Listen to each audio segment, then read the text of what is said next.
සවස් යාමයේ වෙනකොට සාමාන්‍යයෙන් 5:00මාරත් 11:00මාරත් අතර පරාසය තුලදී දිවයින තුලට ඇතුළු වෙයි කියන එක. අපේ දීවරහා නායක සහෝදරයන්ට කියලා තියෙනවා දීවරහා නායක කටයුතුලේ දීමෙන් වළකින්න කියලා. මොකද හේතුව මේ පද්ධතිය හේතු කොටගෙන ගැඹුරු මුහුදු තීරයත් ඊළඟට ආසන්න මුහුදු තීරයේත් මේ සුළං වේගයේ වැඩිවීම. එතකොට මේ පද්ධතිය දැනට අපිට පේනවා ක්‍රමක්‍රමයෙන් නැගෙනහිර වෙරළබඩ තීරයට ලං වෙන බව. දිවයිනට ආසන්නයේ ගිනිකොන දිග බෙන්ගාල බොක්ක ප්‍රදේශයේ කැළඹෙන ස්වභාවයන් තිබ්බා. එතකොට මේ පිළිබඳ අපි විශ්ලේෂණවල පැහැදිලි කරා.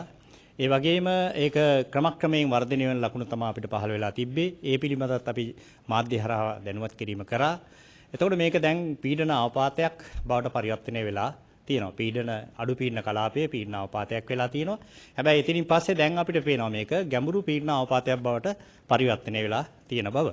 හැබැයි දැනට මේක ස්ථානගත වෙලා තියෙන්නේ ලංකාවේ නැගෙනහිර වෙරළේ පොතුවිල් ප්‍රදේශයේ සිට. ඒ කියන්නේ පොතුවිල සිට ගිනිකොන දිශාවෙන් සාමාන්‍යයෙන් කිලෝමීටර් 350ක් පමණ ඈතින් තමයි දැන් මේක ස්ථානගත වෙලා තියෙන්නේ. එතකොට මේ தත්ත්වයේ යටතේ අපි පැහැදිලිව අපේ දීවරහා නායක සහෝදරයන්ට කියලා තියෙනවා දීවරහා නායක කටයුතුලේ දීමෙන් වළකින්න කියලා. මොකද හේතුව මේ පද්ධතිය හේතු කොටගෙන ගැඹුරු මුහුදු තීරයත් ඊළඟට ආසන්න මුහුදු තීරයේත් මේ සුළං වේගයේ වැඩිවීම විශේෂයෙන්ම පැයට කිලෝමීටර් 70-80 දක්වා ඉහළ යනවා. ඊට අමතරව අපි දන්නවා මේ දිවයින වටාම තියෙන මුහුදු රළය ඉහළ යෑම.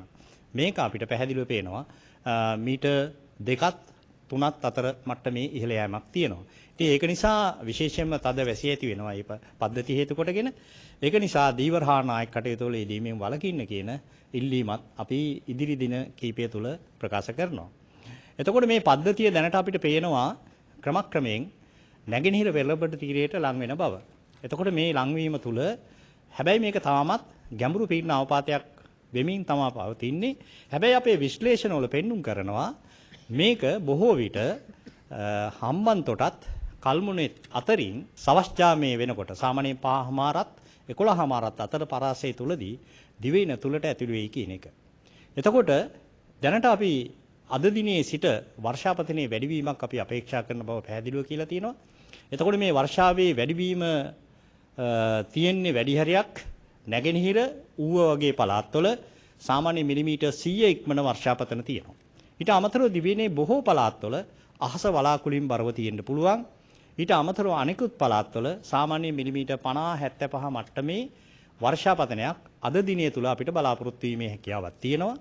මීට අමතරව මේ පද්ධතිය හේතු කොටගෙන දිවයින තුල තියෙන සුළං තත්ත්වයේ වැඩිවීමක් අපේක්ෂා කරන්න පුළුවන්.